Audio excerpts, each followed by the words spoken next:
الحمد لله نحمده ونستعينه ونستغفره ونؤمن به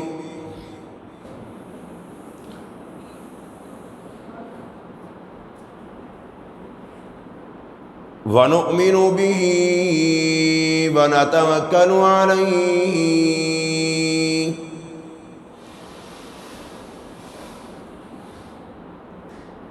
ونعوذ بالله من شرور أنفسنا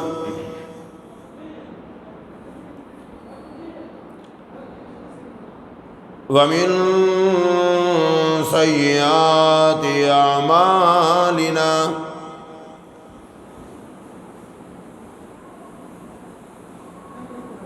من يهده الله فلا مضل له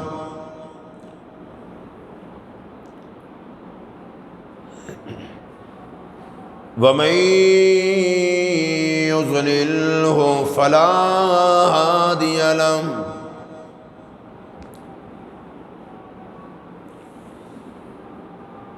ونشهد أن لا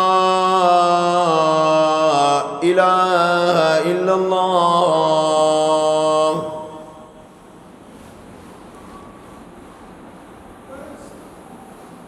وحده لا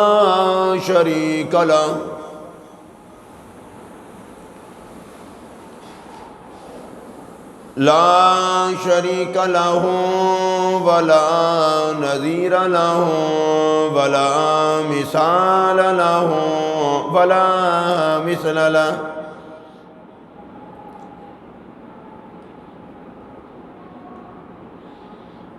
لا معين له ولا وزير له ولا مشير له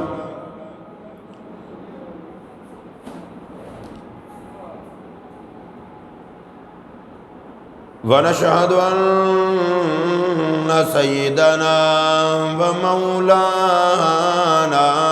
وسندنا وكبيرنا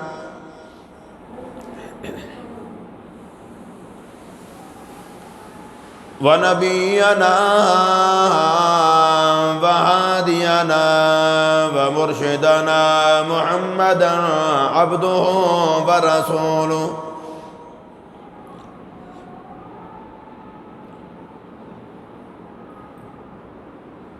أرسله بالحق بشيرا ونذيرا أما بعد فأعوذ بالله السميع العليم من الشيطان الرجيم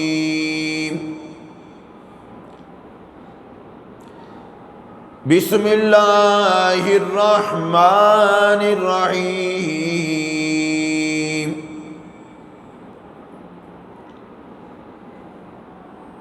وما محمد إلا رسول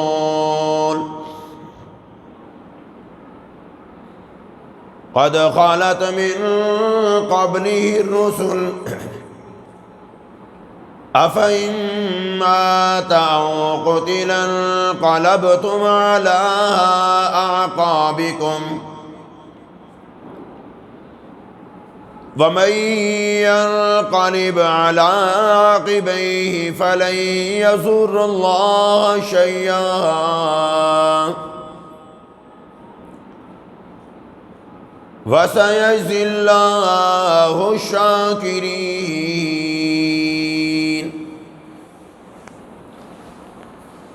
وما كان لنفس أن تموت إلا بإذن الله كتابا مؤجلا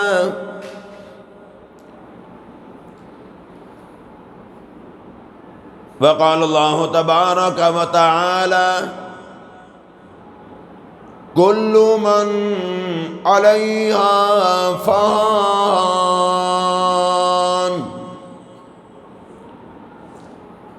وَيَبْقَى وَجْهُ رَبِّكَ ذُو الْجَلَالِ وَالْإِكْرَامِ.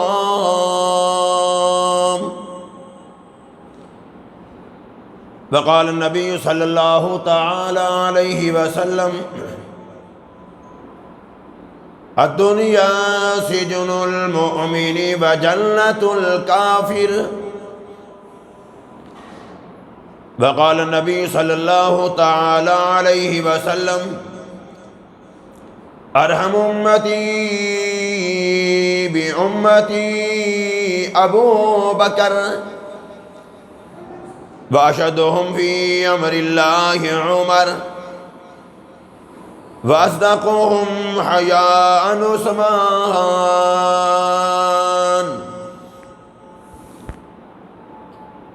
واقصاهم علی رضوان اللہ تعالی عنہم اجمعین. صدق اللہ العظیم وصدق رسولہ النبی الکریم ونحن على ذلك لمن الشاہدین والشاکرین والحمد للہ رب العالمین.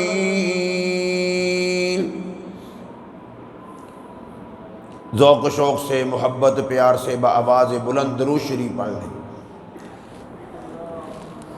اللہم صلی علی محمد وعلی آل محمد کما صلیت علی ابراہیم وعلی آل ابراہیم انک حمید مجید. اللہم بارک علی محمد وعلی آل محمد کما بارکت علی ابراہیم وعلی آل ابراہیم انک حمید مجید.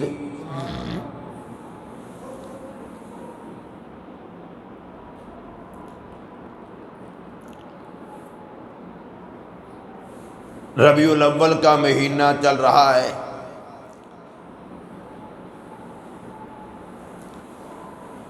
یہ وہی مہینہ ہے جس مہینے میں سرکار دو عالم صلی اللہ تعالی علیہ وسلم دنیا میں تشریف لائے، اور یہ وہی مہینہ ہے کہ جس مہینے میں سرکار دنیا سے تشریف بھی لے گئے.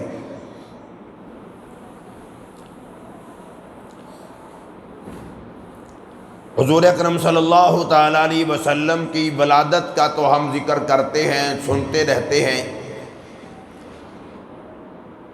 لیکن اس بات کی حیرانگی ہوتی ہے کہ ہم حضور کی وفات کا ذکر کیوں نہیں کرتے.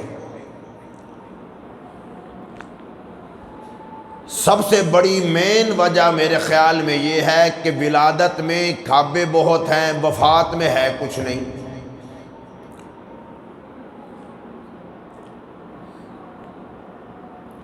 ولادت میں تو بہت کچھ ہمیں مل جاتا ہے. میلاد کا نام لیں گے تو کھانے کے ڈھیر لگ جائیں گے، لیکن جب امام الانبیاء محبوب کبریا حضرت محمد مصطفیٰ صلی اللہ علیہ وسلم کی وفات کا ذکر آئے گا تو پھر یہ بھی بتانا پڑے گا کہ آپ نے آخری وقت میں نصیحتیں اور وصیتیں امت کو کیا کی.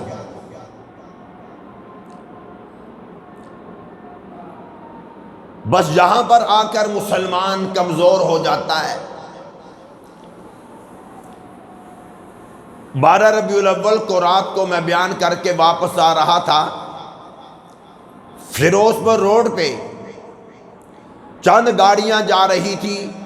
ان گاڑیوں میں نوجوان بیٹھ کر گانے لگا کر ڈانس کر رہے تھے. میں جب عشرے سے باہر نکلا تو فوجی بینڈ والے جا رہے تھے. میں نے کسی سے پوچھا تو انہوں نے کہا کہ ایک گھر میں آج محفل میلاد تھی، اس لیے انہوں نے ان کو بلا رکھا تھا.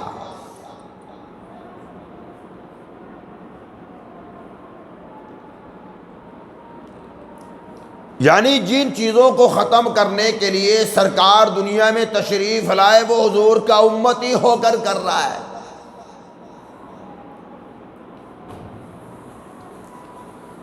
آج تک یہ بات مجھے سمجھ نہیں آئی کہ ان کو یہ پٹیاں پڑھانے والا ہے کون؟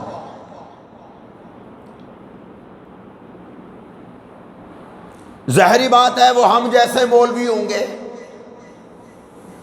وہ بیچارے تو سادہ لوگ ہیں، وہ یہ سمجھتے ہیں کہ شاید یہی دین ہے، یہی حضور کی خدمت ہے صلی اللہ تعالی علیہ وسلم۔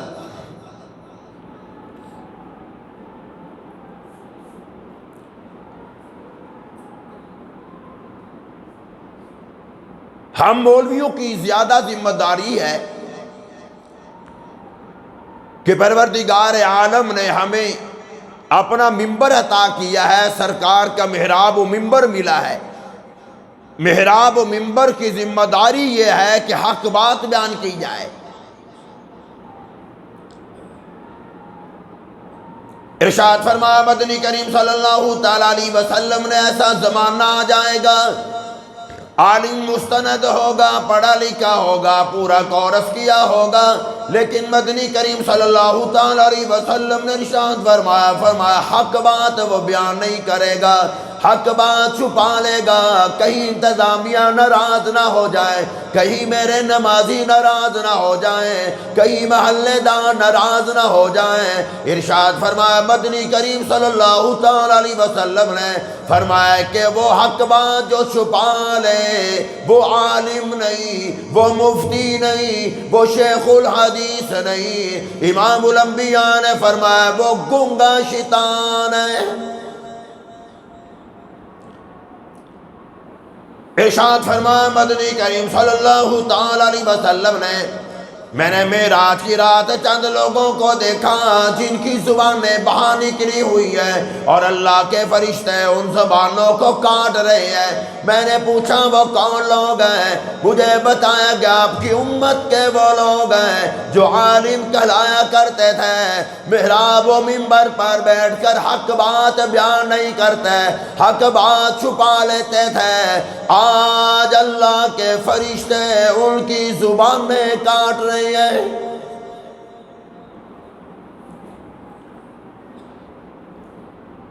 بہت لوگ تھے،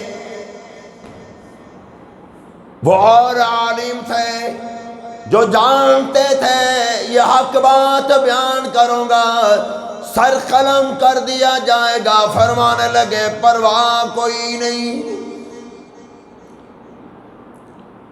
جان جاتی ہے تو چلی جائے، نبی کی عزت پہ حرف نہ آئے، نبی کے دین پہ حرف نہ آئے، سرکار کے اسلام پہ، خدا کے قرآن پہ حرف نہ آئے۔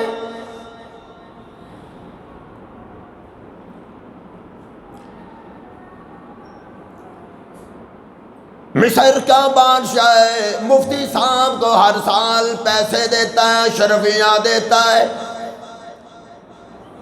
1000 اشرفیاں تھیلے میں بند ہے، سرکاری مہر لگی ہوئی ہے۔ حضرت مفتی صاحب کی خدمت میں 18 سال وہ دیتا رہا، بادشاہ کو فتوے کی ضرورت پڑ گئی، بادشاہ کہنے لگا اس مفتی صاحب سے جا کر فتویٰ لے آؤ جن کو ہر سال میں پیسے دیتا تھا، 18 سالوں میں پہنچا چکا ہوں، 18 تھیلیاں پہنچا چکا ہوں۔ وہ مفتی تھا، وہ عالم تھا، مفتی صاحب نے بادشاہ کے خلاف فتویٰ جاری کر دیا۔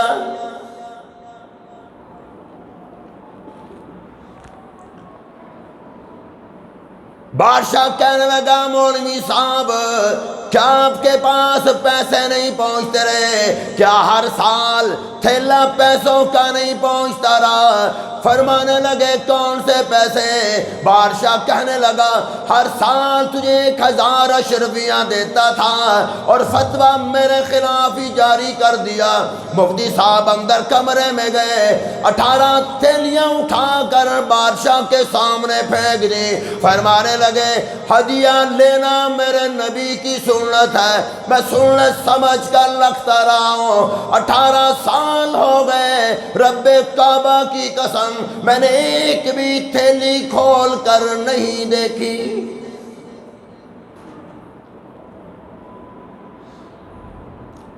ساری تھیلیاں بادشاہ کے سامنے پھینک دی، فرمانے لگے 18,000 کے بدلے میں کیا تو میرا ایمان خریدنا چاہتا ہے؟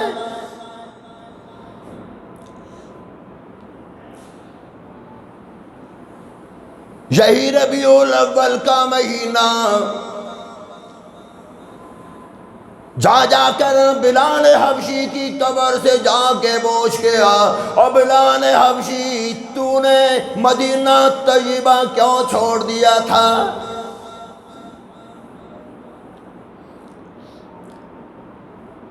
جا کر عمر فاروق رضی اللہ تعالیٰ عنہ سے پوچھ تو نے تلوار میان سے کیوں نکالی تھی؟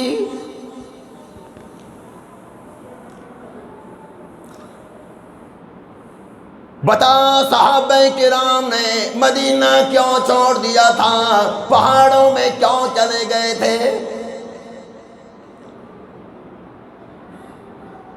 قرآن کی جب یہ صورت نازل ہوئی، آخری قرآن کی صورت نازل ہونے والی، اذا جاء نصر اللہ والفتح ورأیت الناس يدخلون فی دین اللہ افواجا فسبح بحمد ربک واستغفر انہ کان توابا۔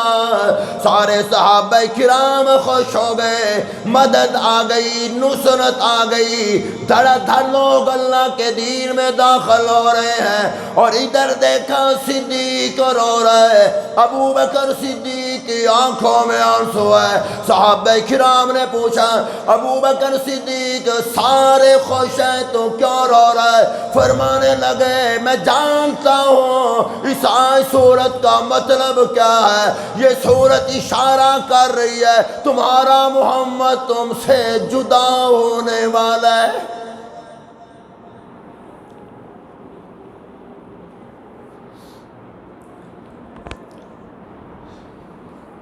سیدنا معاذ بن جبل رضی اللہ تعالیٰ عنہ کو مدنی کریم صلی اللہ تعالیٰ علیہ وسلم یمن بھیج رہے ہیں۔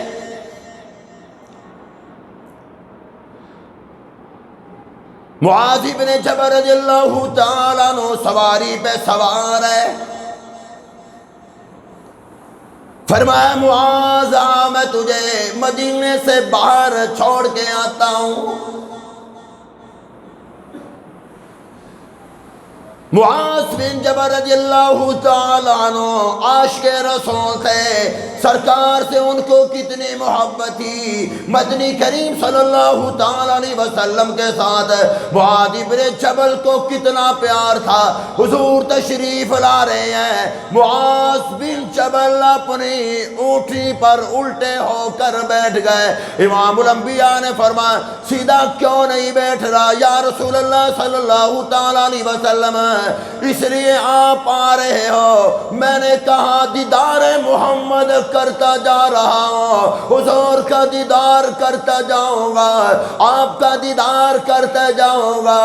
امام الانبیاء کی آنکھوں میں آنسو آ گئے۔ امام الانبیاء نے فرمایا او معاذ بن جبل جب تو واپس مدینے میں آئے گا مدینہ موجود ہوگا، میرا روزہ موجود ہوگا، میں شاید نہ ہوں۔ نعرہ تکبیر، تاجدار ختم نبوت، شان صحابہ۔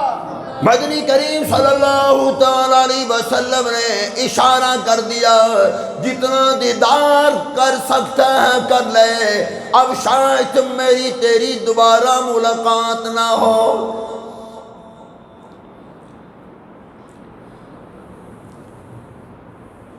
صحابہ کرام موجود ہیں، عرض کی یا رسول اللہ صلی اللہ تعالیٰ علیہ وسلم ہم گھر میں ہوتے ہیں، بیوی موجود ہے، بچے موجود ہیں، ماں باپ موجود ہیں، ہمیں چین نہیں آتا، ہمیں سکون نہیں آتا جب تک دیدار محمد نہ ہو جائے۔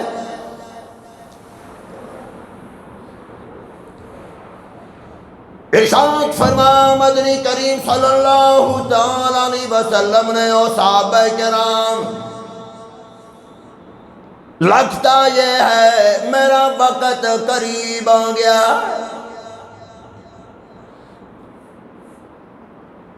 لگتا یہ ہے نبی کوئی دنیا میں نہ رہے، کوئی پیغمبر نہ رہے، سارے نبی تشریف لے گئے، سب پہ موت آ گئی، لگتا ہے مجھ پہ بھی آنے والی ہے۔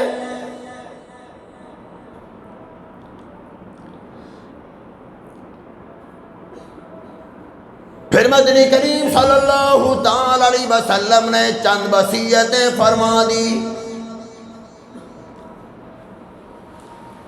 خطبہ حجۃ الوداع کے موقع پر جو وصیتیں کی ہیں میں ان کو چھوڑ رہا ہوں، وقت ان پہ کافی صرف ہو جائے گا۔ اب جب آپ بیمار ہوئے، علیل ہوئے، امام الانبیاء نے فرمایا کہ جتنا شدید بخار مجھے ہوا کبھی آج تک کسی کو نہیں ہوا، اور جتنا شدید سر درد میرا ہو رہا ہے کبھی کسی کا نہیں ہوا۔ جب سے مالک کائنات نے دنیا بنائی، انسانیت کا پہلا پودا حضرت آدم علیہ السلام کا لگتا ہے، اس وقت سے لے کر آج تک امام الانبیاء نے فرمایا جتنا شدید سر درد اور شدید بخار مجھے ہوا کسی کو بھی نہیں ہوا۔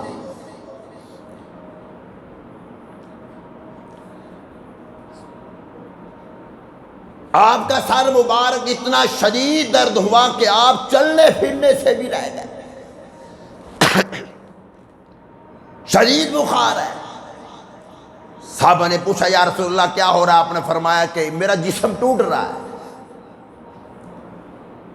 اتنا شدید بخار تھا کہ آپ نے فرمایا کہ میرے جسم کی آنتڑیاں ایسا لگتا ہے جیسے کوئی توڑ رہا ہے۔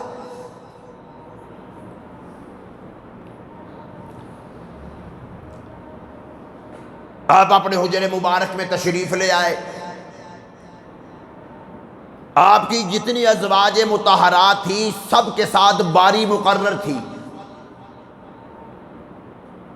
کہ آج کی رات فلاں کے گھر میں، آج کی رات فلاں کے بعد، فلاں کے بعد۔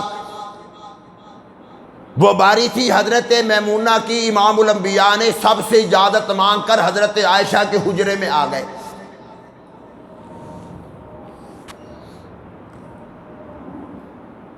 صحابہ کرام رضوان اللہ اجمعین کو اطلاع مل گئی کہ آپ شدید بیمار ہیں۔ صحابہ کرام ملنے کے لیے آ گئے، حضرت علی آئے، حضرت ابو بکر صدیق آئے، حضرت ابو طلحہ آئے، حضرت زبیر آئے۔ امام الانبیاء کی ارے وہ صحابہ بھی دیکھو نا کتنے خوش قسمت ہے کہ عیادت کرنے کے لیے آئے ہیں سرکار کی۔ مدنی کریم صلی اللہ تعالی علیہ وسلم کی عیادت کرنے۔ ارے ایک عام مسلمان کو بیمار ہو اس کی عیادت کرنے جاؤ، امام الانبیاء نے فرمایا صبح جاؤ شام تک 70,000 فرشتے مغفرت کی دعا مانگتے ہیں، شام کی عیادت کرنے جاؤ صبح تک 70,000 فرشتے دعائیں مغفرت کرتے ہیں۔ ارے عام مسلمان کی عیادت کرنے جاؤ 70,000 فرشتے مغفرت کی دعا، اور جو صحابہ حضور کی عیادت کرنے گئے ہو سب کہہ رہے سبحان اللہ یار، ذرا اونچی آواز سے۔ وہ کیا عالم ہوگا، وہ کیا منظر ہوگا جو سرکار کی عیادت کرنے گئے ہوں گے، تو میرے خیال میں ساری کائنات ان کے لیے مغفرت کی دعا کر رہی ہوگی۔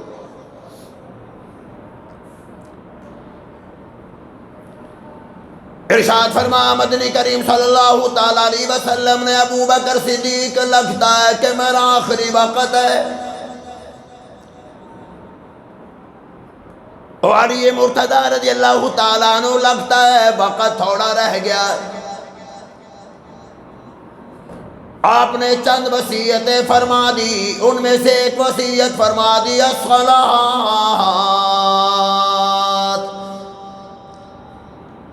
اور عربیوں عجمیوں اور دکانداروں اور بزنس مینوں اور ملازم پیشہ کسی بھی زندگی سے شعبے سے تعلق رکھنے والوں تم نے بڑے بڑوں کے خطاب سنے ہوں گے، آج مجھ محمد عربی صلی اللہ تعالی علیہ وسلم کا خطاب سن لو۔ امام الانبیاء نے فرمایا الصلاۃ الصلاۃ الصلاۃ، اور لوگوں نماز نہ چھوڑنا، الصلاۃ عماد الدین،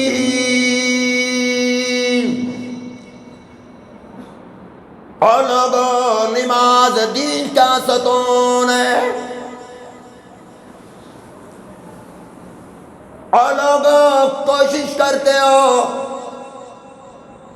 ماں کو ہم پریشان نہ کریں، ابا کو پریشان نہ کریں، اور لوگوں اور میری امت کے لوگوں، اگر تم مجھے راضی کرنا چاہتے ہو نماز کی پابندی کرنا۔ امام الانبیاء نے فرمایا نماز میری آنکھوں کی ٹھنڈک ہے۔ ارشاد فرمایا مدنی کریم صلی اللہ تعالی علیہ وسلم نے ایمان کفر کے درمیان فرق کرنے والی جو شے ہے وہ نماز ہے۔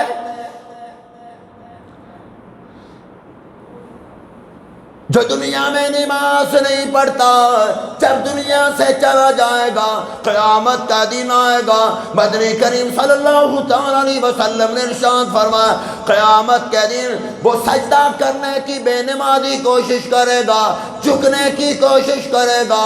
امام الانبیاء نے فرمایا مالک کائنات اس کی گردن پہ سریا ڈال دیں گے، اس کو جھکنے کی توفیق نہیں دیں گے۔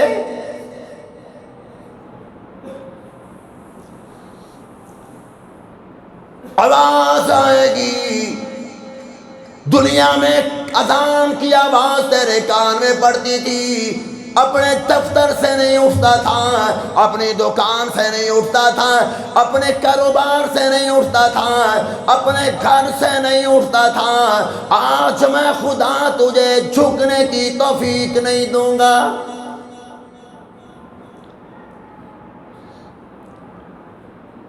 ارشاد فرمایا مدنی کریم صلی اللہ تعالی علیہ وسلم نے قیامت کے دن بے نمازی کی شکل سور کی بنا دی جائے گی۔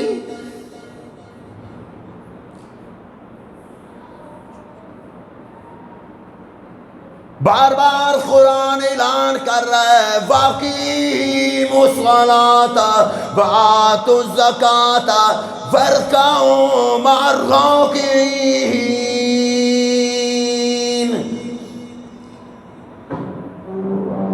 آج مدنی کریم صلی اللہ تعالی علیہ وسلم ہمیں نصیحتیں فرما رہے ہیں، وصیتیں فرما رہے ہیں نماز نہ چھوڑنا۔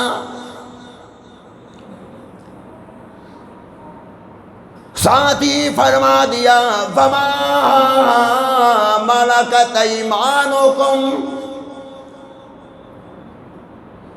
اور لوگوں غریبوں کا خیال رکھنا، اپنے ملازموں کا خیال رکھنا، سیل مینوں کا خیال رکھنا۔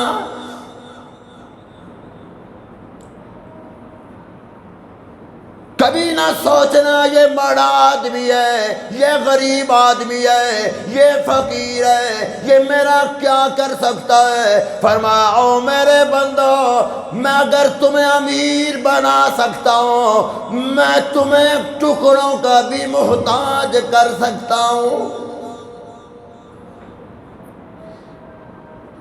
میں اپنی بے نیازی پر آ جاؤں، فقیر کو امیر بنا دوں، امیر کو فقیر بنا دوں، میں اپنی بے نیازی پر آ جاؤں، وقت کا بادشاہ ہے، میں ٹکڑوں کا محتاج کر کے رکھ دوں۔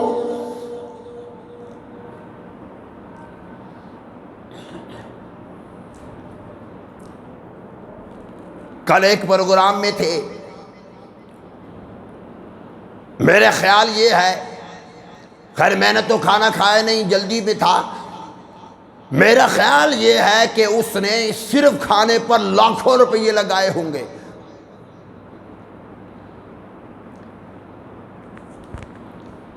جو ان کا ڈرائیور مجھے چھوڑنے آیا،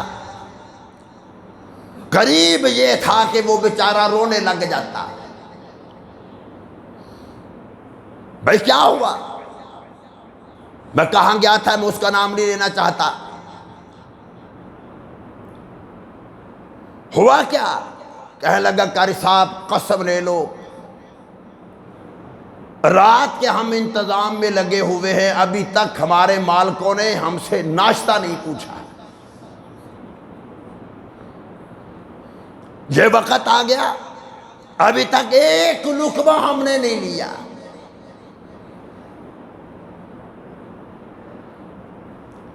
آج کل کا مسلمان وہاں پر خرچ کرتا ہے جہاں پر فوٹو لگے، جہاں پر تصویر لگے۔ لاکھوں کروڑوں تم نے کھانے پہ خرچ کر دیے، غریب کو کھانا نہیں دیا، اپنے ملازم کو کھانا نہیں دیا، اپنے ڈرائیور کو کھانا۔ یاد رکھنا قیامت کے دن سوال ہوگا۔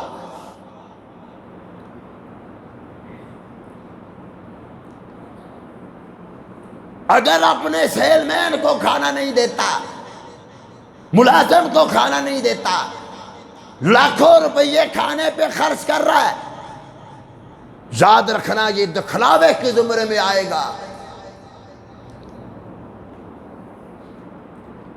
آج کل تو لوگ عقیقہ کرتے ہیں، اور میں حیران ہوتا ہوں کہ ماشاءاللہ لڑکا بھی اور لڑکی بھی، میاں بیوی دونوں اپنے اپنے میکے بلا لیتے ہیں، سارا کا سارا آپس میں تقسیم کر لیا، کھا پی کر چلے گئے، 50,000 روپیہ خرچ ہوا، لاکھ جمع ہو گیا، اکٹھا ہو گیا۔ ایک دوست مجھے کہنے لگا قاری صاحب میں نے بچے کا عقیقہ کیا، 70,000 روپیہ لگا، 1,25,000 اکٹھا ہو گیا۔ میں نے کہا تو کاروبار چھوڑ، ہر مہینے عقیقے کیا کر، نہ تجھے مارکیٹ جانا پڑے، نہ کہیں مال لانا پڑے، نہ کہیں جانا پڑے، نہ کسی پارٹی کو دینے پڑے، بس ہر مہینے عقیقہ کر۔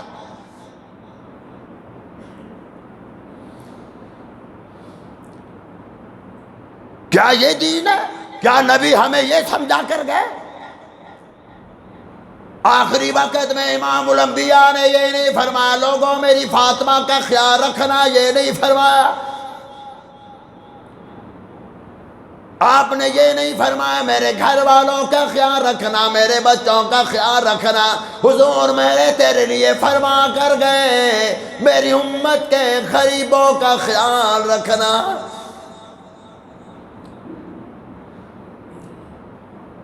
تمہیں کیا معلوم ہو سکتا ہے کہ غریب کا مقام اور شان ہم سے زیادہ ہو، وہ ہم سے زیادہ اللہ کے قریب ہو۔ حضرت ظاہر رضی اللہ تعالیٰ عنہ غریب صحابی ہے، بازار آ گئے، پیدل جا رہے تھے، تھک گئے، ایک دکان کے آگے کھڑے ہو گئے، دکاندار نے کھڑا نہ ہونے دیا، اگلی دکان کے پاس جا کر کھڑے ہو گئے، اس نے بھی کہہ دیا میری گاہکی کا ٹائم ہے، پھر آگے چل پڑے۔ سارے بازار والوں نے کسی ایک نے بھی حضرت ظاہر رضی اللہ تعالیٰ عنہ کو اپنی دکان کے آگے کھڑا نہیں ہونے دیا۔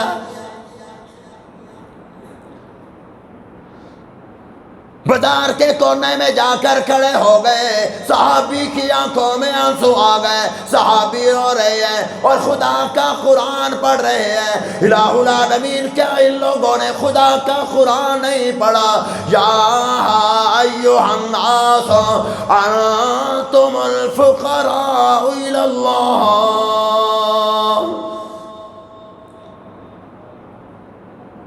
وقت کا بادشاہ بن جاؤ، ساری دنیا کی دولت جمع ہو جائے، امیر کا امیر بن جاؤ، لوگوں کی نظروں میں تم امیر ہوں گے، بت خدا کی نظر میں تم فقیر ہو۔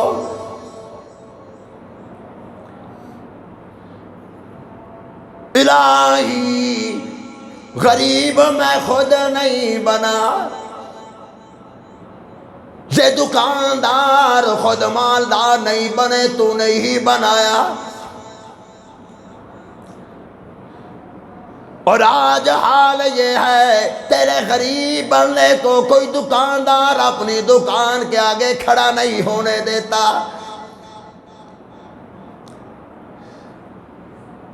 ابھی رو رہے ہیں، ادھر مدنی کریم صلی اللہ تعالی علیہ وسلم دوڑتے ہوئے آ گئے۔ صحابہ فرماتے ہیں ہم نے کبھی مدنی کریم صلی اللہ تعالی علیہ وسلم کو اتنا تیز دوڑتے ہوئے نہیں دیکھا۔ مدنی کریم صلی اللہ تعالی علیہ وسلم حضرت ظاہر کے قریب آ گئے، رحمت والے ہاتھ حضرت ظاہر کی آنکھوں پہ حضور نے رکھ دیے۔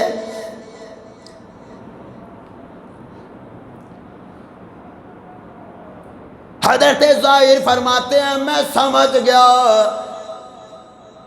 ایسے ہاتھ کائنات کے کسی کے بھی نہیں ہو سکتے۔ میں سمجھ گیا یہ کون ہے، میں سمجھ گیا یہ کس کے رحمت والے ہاتھ ہے۔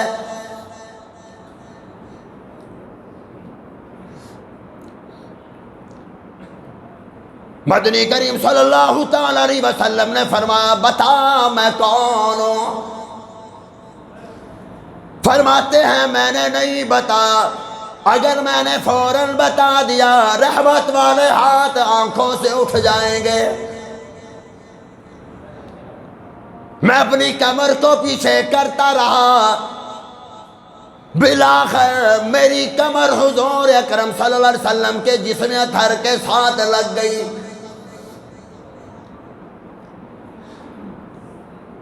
امام الانبیاء نے اعلان فرما دیا اور لوگوں کوئی ہے جو اس غلام کو خرید لے، میں اس غلام کو بیچنا چاہتا ہوں۔ عرض کی یا رسول اللہ صلی اللہ تعالی علیہ وسلم مجھے کوئی دکاندار دکان کے آگے کھڑا نہیں ہونے دیتا، مجھ غریب کو، مجھ فقیر کو، مجھ غلام کو کون خریدے گا؟ امام الانبیاء نے مذاق پہ بات فرمائی تھی، یار کوئی ہے کوئی یہ میرا غلام خرید لے؟ یا رسول اللہ صلی اللہ علیہ وسلم مجھے کون خریدے گا؟ فرمایا او ظاہر میں خود نہیں آیا، میرے رب نے بھیجا ہے۔ میرے رب نے فرمایا میرے محمد جا بھاگ کر جا، میرا بندہ دکان میں مارکیٹ کے کونے پر، بازار کے کونے پر کھڑے ہو کر دعا مانگ رہا ہے، اس کی آنکھوں میں آنسو ہے، اور میرے محمد جا کر بتا دو وہ کہتا ہے میں بڑا فقیر ہوں، بڑا غریب ہوں، کوئی دکاندار دکان کے آگے مجھے کھڑا نہیں ہونے دیتا، اور میرے محمد صلی اللہ تعالیٰ علیہ وسلم جا کر اسے بتا دو کہ سارے بازار والے جتنے یہاں پر تاجر ہیں، بزنس مین ہیں، کاروباری بندے ہیں، ہزاروں لوگ موجود ہیں، سارے تاجروں سے سب سے زیادہ مقام میں خدا نے تیرا بنا دیا ہے۔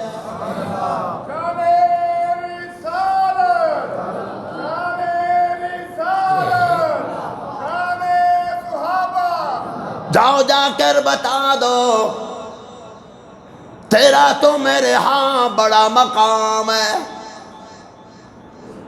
بڑی شان ہے، اور میرے محمد صلی اللہ تعالی علیہ وسلم جا کر مجھے خدا کا سلام کہہ دو،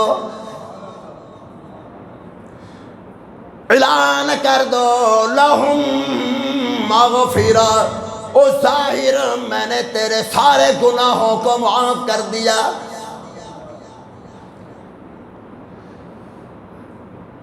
امیروں کے لیے لاکھوں روپے خرچ کرو، امیروں کے لیے طرح طرح کے کھانے بناؤ، اگر ملازم بھوکا رہ گیا، یتیم بھوکا رہ گیا، لاکھوں کروڑوں روپے خرچ کرنے کا کوئی فائدہ نہیں۔ ہر نبی کی یہ سنت ہے، ہر پیغمبر کی یہ سنت ہے، کوشش کیا کرتے تھے اکیلے بیٹھ کر ہم کھانا نہ کھائیں، مہمان کے آنے کا یا مسافر کے آنے کا انتظار کیا کرتے تھے۔ جناب سیدنا ابراہیم علیہ السلام سفر میں ہے، کھانا کھانے لگے، دسترخوان لگایا، انتظار ہو رہا ہے کوئی مسافر آ جائے۔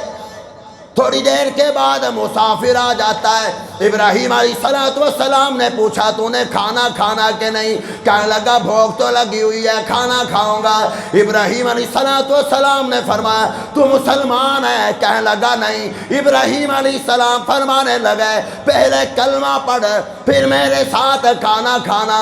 فوراً وہی آ گئی، جبرائیل تشریف لے آئے۔ او ابراہیم 30 سال سے بغیر ایمان کے میں خدا سے کھانا کھلا رہا ہوں، تجھے ایک مرتبہ کھانا کھلانا پڑ گیا، تو نے ایمان کی شرط لگا دی۔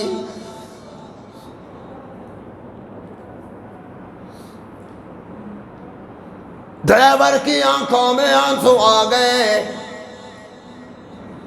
قاری صاحب لاکھوں آدمیوں نے لاکھوں روپے بکا خرچہ ہے، کھانے پر لاکھوں خرچ ہو گئے اور ابھی تک ہم نے ناشتہ نہیں کیا۔ اس وجہ سے نہیں پوچھا گیا یہ غریب ہے۔ ارشاد فرمایا مدنی کریم صلی اللہ تعالیٰ علیہ وسلم نے قیامت کے دن جنت میں سب سے پہلے غریب جائیں گے۔ امام الانبیاء اکثر ایک دعا فرمایا کرتے تھے، میں دعا مانگوں تو دعا مانگتا ہے، الہی مجھے مالدار کر دے، مجھے دکان کا مالک بنا دے، مجھے مارکیٹ کا مالک بنا دے، میں بڑا امیر کبیر بن جاؤں۔ مدنی کریم صلی اللہ تعالیٰ علیہ وسلم ایک دعا فرمایا کرتے تھے، اللہم احیری مسکینا الہ العالمین، جب تک سانس آ جا رہے ہیں مجھے غریبی میں رکھنا، وَأَمِتْنِي ہی مسکینہ، جب میں دنیا سے جاؤں مسکینی کی حالت میں جاؤں، اور جب تو مجھے قبر سے اٹھائے قیامت کا منظر ہو اور جنت میں جاؤں غریبی کی حالت میں جاؤں۔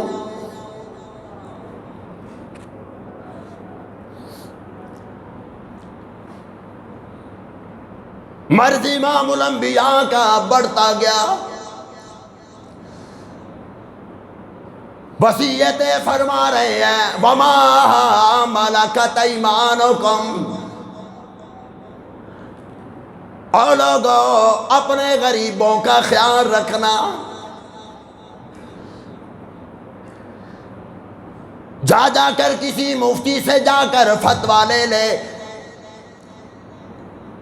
خود اگر بیف مٹن کھاتا ہے، مرغیاں اڑاتا ہے، ملازم کو دال کھلاتا ہے، کسی سے فتویٰ لے کہ حلال ہے یا حرام ہے؟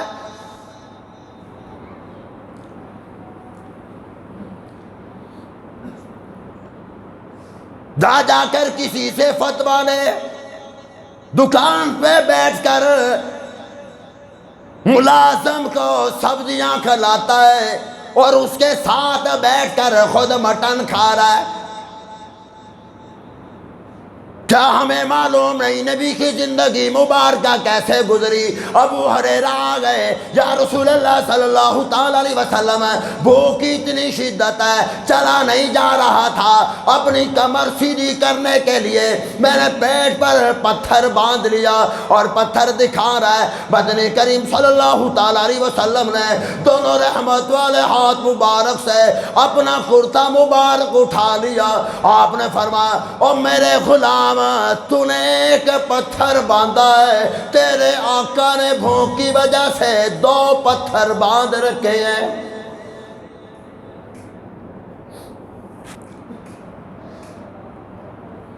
ساری دنیا چھان مارو، کوئی مجھے ایسا عالم دکھا دو، کوئی مجھے ایسا پیر فقیر دکھا دو، لنگر دال کا چلا رہا ہے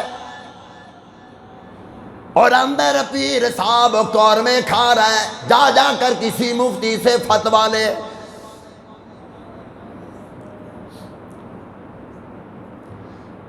تو مدنی کریم صلی اللہ تعالی علیہ وسلم دنیا سے پردہ فرمانے سے چند دن پہلے دعائیں کر رہے ہیں اور وصیتیں کر رہے ہیں.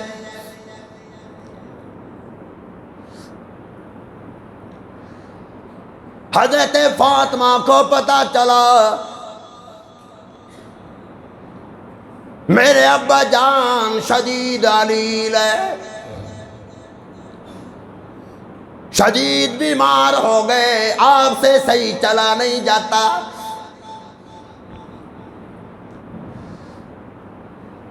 حضرت فاطمہ رضی اللہ تعالیٰ عنہ آنسو بہاتے ہوئے تشریف لے آئی. حسن بھی آ گئے، حسین بھی آ گئے. چلا نہیں جا رہا. حسین کو حضور نے دیکھا. مدنی کریم صلی اللہ تعالیٰ علیہ وسلم باوجود اس کے شدید بیمار تھے، آپ کھڑے ہو گئے. حسین کو اپنے سینے مبارک کے ساتھ لگایا، حسن کو دائیں کندھے مبارک پہ بٹھا دیا، بائیں کندھے مبارک پہ حسین کو بٹھا دیا.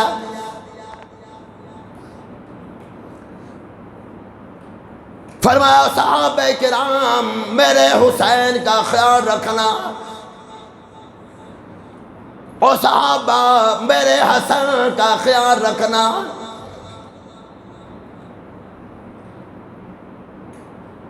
حضرت فاطمہ رضی اللہ تعالیٰ عنہ قریب آ گئی. بیٹی نے ابا جان کی پیشانی کا بوسہ لیا. میرے ابا جان کیا ہوا؟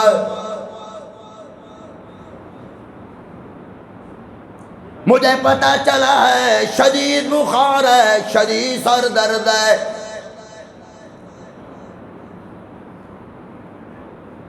فرمایا بیٹی فاطمہ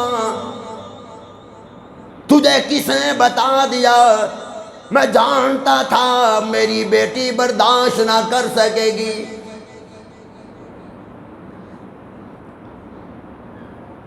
اور فاطمہ قریب، حضرت فاطمہ قریب ہو گئی. مدنی کریم صلی اللہ تعالیٰ علیہ وسلم نے حضرت فاطمہ کے کان میں جب کوئی بات کہی، فاطمہ رونے لگ گئی.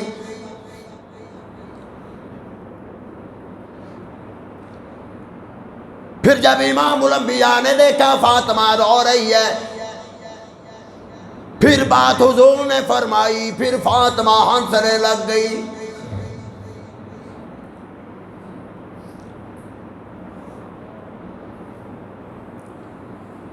علی نے پوچھا او فاطمہ تجھے کیا کہا؟ آپ نے کیا فرمایا کہ پہلے رونے لگ گئی پھر ہنسنے لگ گئی؟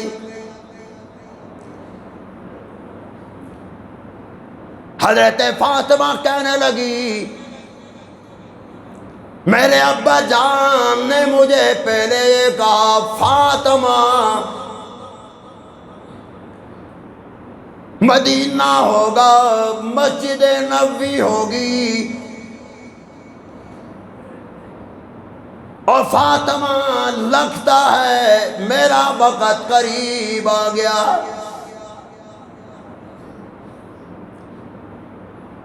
پھر حضور نے خدا کا قرآن پڑھا، فرمایا کل نفس ذائقۃ الموت.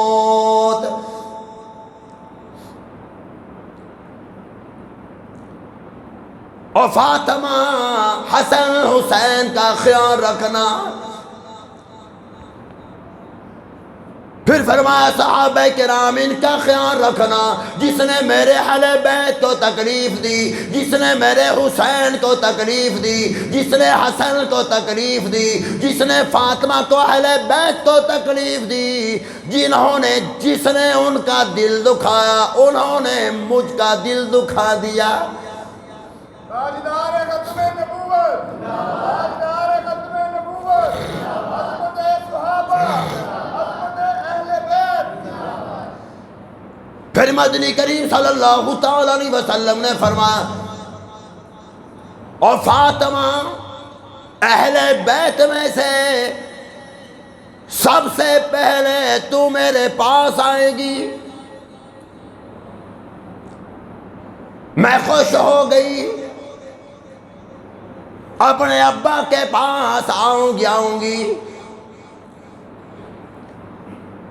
صحابہ کرام فرماتے ہیں جب ہمیں اطلاع مل گئی کہ نماز پڑھانے کے لیے حضور نہیں آ سکتے،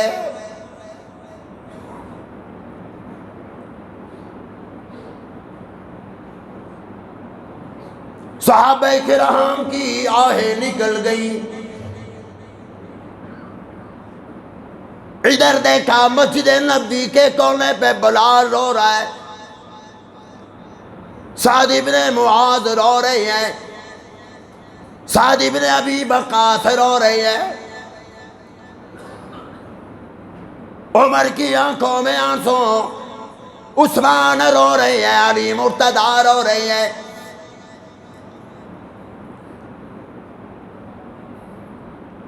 مدنی کریم صلی اللہ تعالی علیہ وسلم،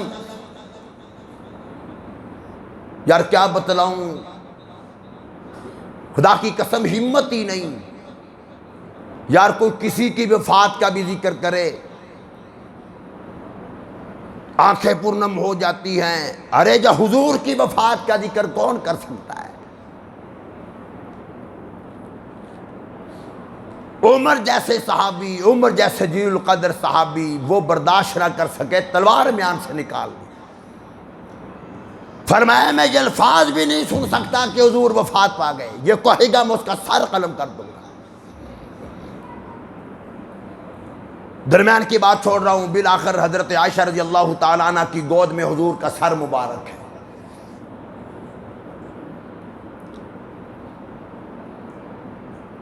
عائشہ صدیقہ کو کچھ نہ کہا کرو، حضور جب دنیا سے تشریف لے گئے تو عائشہ کا مکان تھا، عائشہ کا حجرہ تھا، اور حضرت عائشہ صدیقہ کی گود میں حضور صلی اللہ علیہ وسلم نے دنیا سے پردہ فرمایا، اور آپ نے ارشاد فرمایا عائشہ صدیقہ میرا مسواک کرنے کو دل کرتا ہے۔ مسواک آ گئی، بخاری شریف اٹھاؤ، مسلم شریف اٹھاؤ،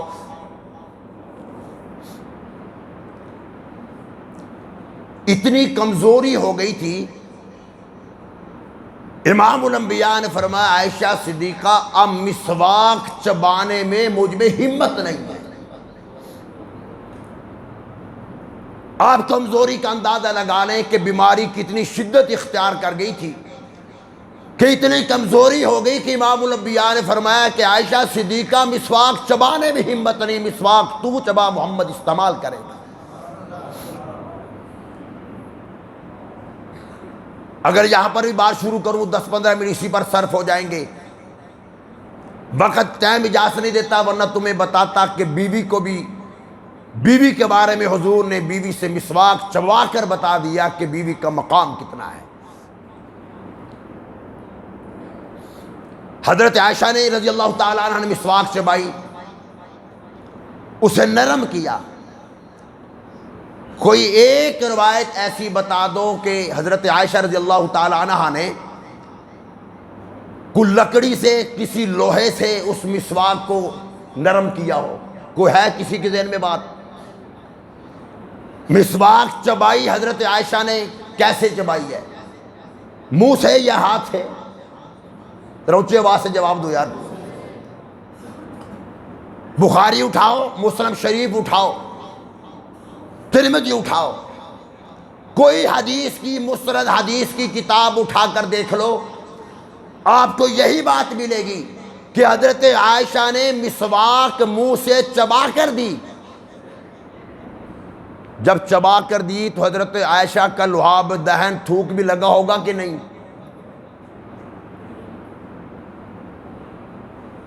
کوئی روایت ایسی دکھا دو، بتا دو کہ حضور نے وہ مسواک دھوئی ہو، یا مدنی کریم صلی اللہ تعالی علیہ وسلم نے مسواک خشک کر کے تو تھو کے خشک ہو جائے پھر استعمال کروں گا، کوئی حدیث دکھا؟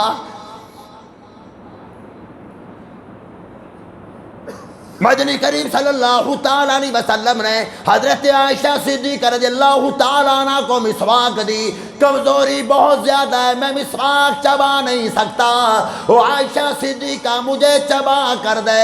حضرت عائشہ صدیقہ رضی اللہ تعالیٰ عنہ نے مسواک چبا کر دی، حضور نے استعمال کی. حضرت عائشہ صدیقہ فرمایا کرتی تھی میرے لیے سعادت کی بات ہے کہ حضور کی وفات میرے حجرے میں ہوئی، اور حضور جب دنیا سے گئے میری گود میں تھے، اور میں نے جو مسواک چبا کر دی میرا تھوک حضور کے منہ مبارک کے اندر گیا ہے.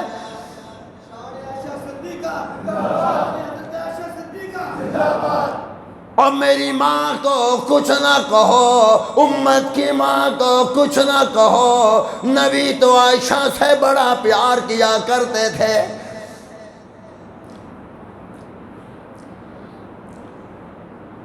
سارے نبیوں کی تاریخ پڑھ